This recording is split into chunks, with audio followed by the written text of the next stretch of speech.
रोजाना सबसे पहले अनुपमा सीरियल देखने के लिए हमारे चैनल को सब्सक्राइब करें। एपिसोड के स्टार्टिंग में हम देखते हैं अनु को पता चलता है कि जिस इंस्पेक्टर ने बाघ को और अंश को गिरफ्तार किया था वो सस्पेंड हो गई है। अनु रजनी से बात करती है, वो बोलती है कि वो सस्पेंड हो गई। रजनी बोलती है हाँ, वो बिना सबूत के ये सब कुछ कर रही थी, वो पैसों के लिए ये सब कुछ कर रही थी, तो सस्पेंड तो होना ही था। अनु बोलती है कि ये कौन करवा रहा होगा। रजनी बोलती है तुम फिक्र मत करो, मैं जल्दी ही पता लगा लूँगी। अनु को लगता है कि ये गौतम ही करवा रहा है। अनु बोलती है रजो, तूने मेरे लिए बहुत कुछ किया है, अगर कभी भी ज़रूरत पड़े ना तो सूद समेत सब कुछ वापस ले लेना। रजनी बोलती है हाँ ले लूँगी, अब मैं कॉल रखती हूँ। इधर अनु सोचती है कि कुछ दिन ऐसे ही होते हैं जब हम बिल्कुल परेशान हो जाते हैं। अनु बोलती है कान्हा जी, इतनी हिम्मत दीजिएगा कि आज की रात आसानी से कट जाए और कल नया सवेरा हो। दूसरी तरफ हम कृष्ण कुंज का सीन देखते हैं। हम देखते हैं बार रो रही होती है, तभी वहाँ पर प्रेम और राही आ जाते हैं। राही बा के पास जाती है, बा को गले लगा लेती है। प्रेम अंश को जाकर गले लगाता है। प्रेम बोलता है कि हम लोग पुलिस स्टेशन गए थे, फिर हमें पता चला कि आप लोग तो घर पर आ गए हो। राही बोलती है आप बाहर कैसे आए। अंश बोलता है कि हमें सिर्फ एक ही इंसान बाहर निकाल सकता है, अनुमा। अनुमा की कोई सहेली है और उन्हीं की वजह से हम बाहर आए। राही बोलती है बाहर कैसे आए वो तो पता लग गया, लेकिन जिसने जानबूझकर तुम लोगों को अंदर करवाया है उसी का पता लगाना है। अंश बोलता है कि प्रार्थना और बेबी कैसे हैं। राही बोलती है वो दोनों बिल्कुल ठीक है। अंश रोने लग जाता है और बोलता है सब कुछ मेरी वजह से हुआ है, सारी की सारी मेरी गलती है। राही अंश को संभालती है और बोलती है तुम्हारी कोई गलती नहीं है। इधर बा रो रही होती है तो राही बा के पास आ जाती है और बा को बोलती है कि बा, आज भले ही आप सर झुकाकर अंदर आई हैं, लेकिन आपको सर उठाकर सभी के सवालों के जवाब देने होंगे, आप बिल्कुल भी गलत नहीं हो। बा बोलती है कि मुझसे फिर से ये काम नहीं हो पाएगा। हम देखते हैं बा उठकर चलने लगती है, लेकिन बा अचानक से गिर जाती है। सभी लोग बा के लिए काफ़ी ज़्यादा परेशान हो जाते हैं। आगे हम रजनी को देखते हैं, उसके पास उसका व्यू आता है। वो बताता है कि मैम, पूर्वी छाया जो चोल है ना, उसमें हमारा बहुत फ़ायदा होगा। रजनी बोलती है वहाँ पर रहने वाले लोगों का क्या, उनका फ़ायदा नहीं होगा। वो पीओ बोल रहा होता है कि वहाँ पर बिल्डिंग बन जाएगी, उन लोगों के लिए ही अच्छा होगा। रजनी बोलती है कि जब लोगों से घर छीनता है ना, तो घर में पुरानी यादें हैं वो भी छिन जाती है। रजनी बोलती है राजनीति वो खेल है जिसमें दिलों को जीता जाता है, ना कि दिलों को दुखाया जाता है। पियो बता रहा होता है कि वो गौतम गांधी और उनके ससुर पराग कोठारी वो हमारे साथ डील करना चाहते हैं। पियो गौतम की और पराग की पिक्चर रजनी को दिखाता है। रजनी उस फोटो को देखकर इमोशनल हो जाती है। वो बोलती है कि हम इसके बारे में सोचेंगे। आगे हम गौतम को इंस्पेक्टर के साथ देखते हैं। वो इंस्पेक्टर गौतम को बोल रही होती है कि सर, मैंने आपके बोलने पर प्रोटोकॉल तोड़ा, आपके बोलने पर ही मैंने उन दोनों को जेल में रखा था। अब मैं तो खुद अपनी जॉब से हाथ धो बैठी हूँ, मैं ये शहर छोड़कर जाऊँगी, मुझे इसके लिए पैसे चाहिए होंगे, और अगर आपने मुझे पैसे नहीं दिए ना तो मैं सबको सच बता दूँगी कि मैंने ये सब कुछ आपके कहने पर किया। गौतम उसको पैसे दे देता है और बोलता है कि अपना मुंह बंद रखना और यहाँ से निकलो। गौतम बहुत गुस्से में होता है। वो बोल रहा होता है कि गौतम गांधी का प्लान फेल नहीं हो सकता। अगली सुबह हम अनु को देखते हैं, वो सो रही होती है। भारती अनु को जगाती है तो अनु अचानक से घबरा जाती है। भारती बोलती है कि अनु ताई, मैं ही हूँ। अनु बोलती है कि इतनी सुबह हो गई है, तुमने मुझे जगाया क्यों नहीं। भारती बोलती है कि आप रात भर बार बार जग रहे थे, इसी वजह से मैंने आपको नहीं जगाया। अनु बोलती है कि अंश और बा के लिए मुझे बहुत बुरा लग रहा है, उन दोनों के साथ कुछ भी ठीक नहीं हुआ। अंश अपने परिवार के लिए सब कुछ करना चाह रहा था, वो अपने आप को साबित करना चाह रहा था, और बा ने इस उम्र में हिम्मत की थी, दोनों ने मिलकर कंपनी खोली थी, लेकिन कुछ भी ठीक नहीं हुआ। भारती बोलती है कि आपको क्या लगता है ये सब कुछ किसने करवाया होगा। अनु बोलती है कि भले ही मेरे पास सबूत नहीं है, लेकिन मेरा दिल कहता है कि ये सब कुछ उस गौतम ने करवाया है, और वैसे भी रजनी बोल रही है ना, वो जल्दी ही पता लगा लेगी। भारती बोलती है कि रजनीताई नहीं होती तो पता नहीं क्या होता। अनु बोलती है हाँ, कान्हा जी की मेहरबानी से रजनी ने सब कुछ ठीक करवा दिया, और वैसे कहते हैं ना, भगवान हर जगह नहीं होते, तो भगवान ने माँ बनाई है, और अगर माँ नहीं होती तो भगवान माँ की जगह दोस्त को भेज देते हैं। मुझे तो कभी भी भगवान से शिकायत करने का मौका नहीं मिला। जब भी उन्होंने परेशानी दी है ना, तो कितने अच्छे दोस्त भी दिए हैं। देविका है, तुम लोग हो, और रजनी भी है।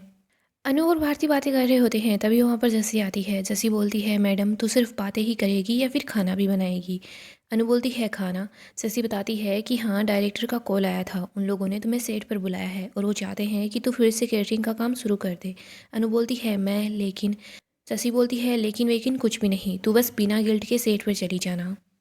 अनु, तू किसी का हक नहीं मार रही, तूने काम अच्छा किया है इसीलिए तुझे काम मिला है, और वैसे भी जो लोग दूसरे लोगों की जान के साथ खिलवाड़ करते हैं ना, उन लोगों को काम नहीं मिलता, उन लोगों को सिर्फ गालियाँ मिलती है। जैसे अनु को बोलती है कि आज एड शूट होगा तो जल्दी से वहाँ आ जाना। अनु याद करती है कि पहले उसने खाना नहीं भेजा था तो उसकी वजह से क्या कुछ हुआ। अनु बोलती है थैंक यू कान्हा जी, आज सच में नया सवेरा है। बस ये बहुत अच्छा दिन जाए, यहाँ पर भी और अहमदाबाद में भी। आगे हम कृष्ण कुंज का सीन देखते हैं। सभी लोग साथ होते हैं। बापूजी बा को बताते हैं कि आज अखबार में न्यूज़ छपी है कि लीला शाह के ऊपर जो भी इल्ज़ाम लगा था वो सिर्फ झूठा था। अब तो फिक्र मत कर। लेकिन बा को तो बार बार मोहल्ले के लोगों की बातें याद आती है। अंश बोलता है बा, अगर आप भी हिम्मत नहीं करोगे तो फिर मैं कैसे काम कर पाऊंगा।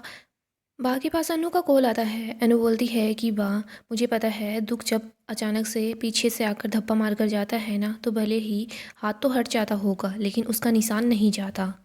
और वही निशान है जो हमें आगे बढ़ने से रोकता है। बा, अगर गलत लोग गलत काम करने के बाद भी काम करना नहीं बंद करते तो सही लोग सही काम करने के बाद रुक क्यों जाते हैं। आपको आगे बढ़ना होगा और फिर से काम स्टार्ट करना होगा। अनु बोलती है मैंने सोचा नहीं था कि मैं आप लोगों को बताऊंगी, लेकिन चलो मैं आपको बता देती हूँ कि मेरे साथ क्या हुआ। बा बोलती है क्या हुआ। अनु बोलती है जैसा आपके साथ हुआ ना वैसा ही मेरे साथ हुआ। अनु बता देती है कि कैसे उसे फंसाया गया और कैसे वो वहाँ से निकल भी गई। बापूजी बोलते हैं अनु इतना कुछ हो गया और तूने हमें बताया ही नहीं। अनु बोलती है आप सब लोग खुद से इतने परेशान थे तो मैं आप लोगों को परेशान नहीं करना चाह रही थी। लेकिन आप ये देखिए ना, कान्हा जी ने अगर हमें मुसीबत में डाला तो मुसीबत में से यूँ फटाफट निकाल भी तो दिया। नया सवेरा है और मैंने तो अपना काम करना शुरू कर दिया है। अब बा, आप भी अपने काम पर लग जाइए। बापूजी बोलते हैं भगवान तेरी सहेली को हमेशा खुश रखें। इधर अनु बोलती है बा, आपने आज तक मुझे हज़ारों रेसिपियाँ बताई है लेकिन आज मैं आपको एक रेसिपी बताती हूँ, आप बस उसे अच्छे से याद रख लेना। आप मेरी चटनी की रेसिपी को याद रखिएगा। 100 किलो डर ले लीजिए, उसके साथ 1000 किलो परेशानियाँ ले लीजिए और साथ में ही 2 टन दुख ले लीजिए। उन सबको एक साथ करके जो हुआ सो हुआ का उसमें पानी मिला दीजिए और फिर उसको अच्छी तरीके से तेरी ऐसी की तैसी करके पीसिए, अच्छे से कूट लीजिए। जब ये सारी चीज़ें पिस जाएगी ना और चटनी बन जाएंगी तो ये बिल्कुल थोड़े से हो जाएंगे। उसके बाद उसे अपनी हथेली पर लीजिए, कान्हा जी का नाम लेकर उसे बस फूंक मार के उड़ा दीजिए। अब लीजिए ना आप कान्हा जी का नाम। हम देखते हैं सब लोग बोलते हैं कि जय श्री कृष्णा, लेकिन बा कुछ नहीं बोलती। अनु बोलती है बा बोलो ना तो जय श्री कृष्णा। बा बोलती है कि शायद मेरी उम्र हो गई है या फिर शायद मुझ में अब हिम्मत नहीं रही है। मैं लोगों के ताने, लोगों की बातें दोबारा नहीं सुन सकती। मैं फिर से पुलिस स्टेशन का मुंह नहीं देख सकती। अब तक मैंने सिर्फ टीवी में पुलिस स्टेशन देखा था, आज पहली बार जब मैं वहाँ गई ना तो मेरे तो पैर भी कांप रहे हैं। हमने नर्क के बारे में बहुत कुछ सुना है, कभी देखा नहीं है, लेकिन जब निर्दोष आदमी पुलिस स्टेशन में बैठता है, लोगों की ताने सुनता है ना, तो वो नर्क के बराबर ही होता है। अनु बोलती है बा, आप ज़रूर कर पाएंगी। जब हमारे पास पैसे नहीं होते हैं तो हम क्या करते हैं। बा बोलती है दूसरे लोगों से पैसे उधार लेते हैं। अनु बोलती है तो फिर आप हम सब लोगों से हिम्मत उधार लीजिए, थोड़ी थोड़ी हिम्मत, फिर देखना आप आगे बढ़ेंगी। बा, हमें अच्छे से पता है कि थोड़ी सी पूंजी को खजाना कैसे बनाना है। अब बिज़नेस की बात चल रही है तो मैं चलो आपको कुछ बता देती हूँ। बा, मैं अपने 7 जन्मों का भरोसा आपके सर पर रखती हूँ और मुझे अच्छे से पता है कि मेरी बा है ना, वो कभी हारेंगी नहीं। आगे हम कोठारी हाउस का सीन देखते हैं। मोटिपा बोलती है कि परी और परितोषा दोनों को पता था कि आज कोर्ट की सुनवाई होगी, लेकिन वो दोनों ही वहाँ नहीं आए। मीरा बोलती है कि मैंने तो राजा के लिए लड़की भी ढूंढ ली है, वो बार बार कॉल करते हैं, मैं उन लोगों को क्या जवाब दूँ।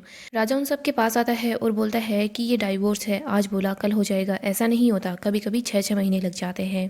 और मम्मी, आपने मुझसे पूछे बिना ही मेरे लिए लड़की फाइनल कर ली, आपको किसने बोला कि मैं दूसरी शादी कर रहा हूँ। मीरा बोलती है तुझे अपने मन की करनी थी, तूने कर ली, लेकिन अब नहीं। मोटिबा बोलती है इन लोगों की ज़िंदगी में इतना कुछ हो गया लेकिन फिर भी इन लोगों को शर्म नहीं आती। मुझे लगता है अनुपमा जी है ना, वो परी को जानबूझकर मुंबई लेकर गई है ताकि ये तलाक ना हो पाए। हम देखते हैं राही भी वहाँ आ जाती है। राही बोलती है कि क्या हुआ। मीता बोलती है कि हाँ आओ आओ, वैसे तो तुम्हारी अपनी मम्मी से रोज़ बात होती होगी ना, तो अपनी मम्मी को बोल देना कि परी को यहाँ पर भेज दे ताकि राजा और परी का डाइवोर्स हो जाए और मैं राजा की दूसरी शादी करवा दूँ।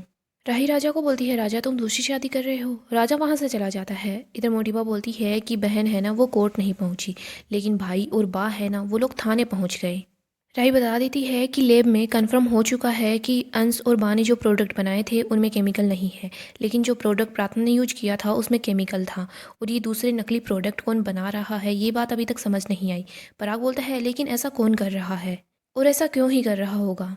राही गौतम की तरफ देखती है और बोलती है वो भी जल्दी ही पता लग जाएगा। मोटिबा बोलती है इन सब बातों को छोड़ो और जल्दी से जल्दी राजा और परी का तलाक करवाने के बारे में सोचो, राजा की दूसरी शादी करवानी है। राही बोलती है लेकिन राजा दूसरी शादी नहीं करना चाहता। मोटिबा बोलती है कि उसकी दूसरी शादी होगी। राही मीता की तरफ देखती है और बोलती है कि देखो, मोटी माँ ने मुझे मम्मी से बात करने के लिए मना किया है, तो मैं उनसे बात नहीं करूँगी। राजा खुद से ही परी से बात कर लेगा। प्रेम अपने काम से गया हुआ है, मैं भी अपनी क्लास के लिए जा रही हूँ। राही वहाँ से निकल जाती है। मोटी माँ बोलती है कि प्रेम पूरे दिन घर से बाहर रहता है और ये भी मुँह उठाकर चली गई। ये सब कुछ पराग तेरी दी हुई ढील की वजह से हो रहा है। तू ही पारितोषा से बात कर और जल्दी से जल्दी राजा और परी का डाइवोर्स करवा दे।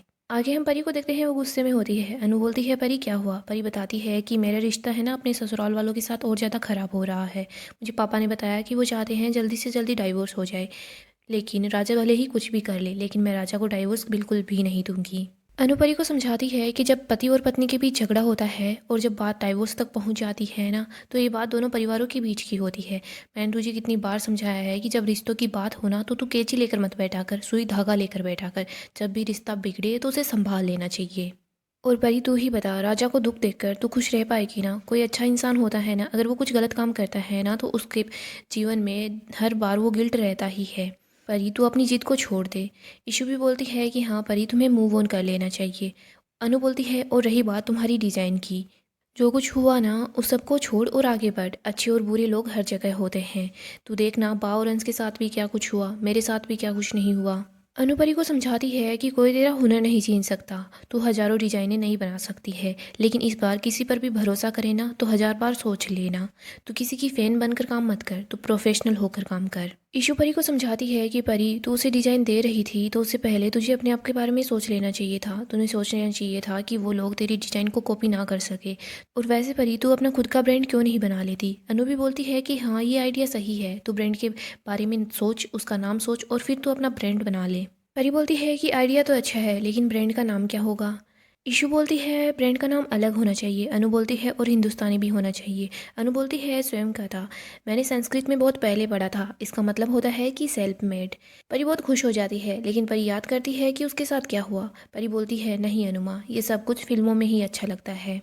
आगे हम अंश को देखते हैं। अंश बैग में प्रोडक्ट लेकर जा रहा होता है। तोशु बोलता है, तू कहाँ जा रहा है? तुझे पता है ना, हमारी कंपनी का नाम अभी भी एकदम क्लियर नहीं हुआ है। अंश बोलता है, साबित तो हो ही गया कि हमारे प्रोडक्ट में कोई भी केमिकल नहीं है। मुझे भले ही घर घर जाकर ये क्यों ना बेचने पड़े, लेकिन मैं इसे इन्हें जाया नहीं होने दूंगा।